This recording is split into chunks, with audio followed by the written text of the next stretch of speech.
கண்ணுக்கு தெரிவதில்லை.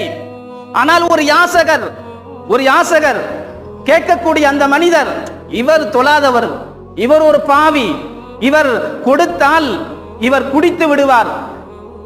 இதுதான் நம்முடைய சிந்தனையில் எழுகிறது. ஒன்றை நாம் நன்றாக விளங்கிக் கொள்ள வேண்டும். அல்லாஹ் நம்ம பாவம் செய்யறோம், நம்ம கொடுக்கிறான் இல்லையா? நம்ம பாவம் செய்யறோம், நமக்கு அல்லாஹ் கொடுக்கிறான். அவன் கொடுத்ததிலிருந்து மற்றவர்கள் கொடுப்பதற்கு நம்ம ஏன் தயங்கணும்? நாம் ஒருவருக்கு தர்மம் செய்து அந்த தர்மத்தை, அந்த சதகாவை, அந்த ஜகாத்தை எதுவாக இருக்கட்டும், அவர் குடும்பத்தார்களுக்கு செலவழிக்கிறார், நன்மையான காரியங்களில் செலவழிக்கிறார். அவருக்கு 2 கூலி கொடுத்தவருக்கு கொடுத்த கடமை நல்வழியில் அவர் செலவழித்து விட்டார். ஆகவே அவருக்கு 2 கூலி. ஒருத்தர் யாசகம் கேட்கிறாரு, கையை நீட்டிட்டாரு,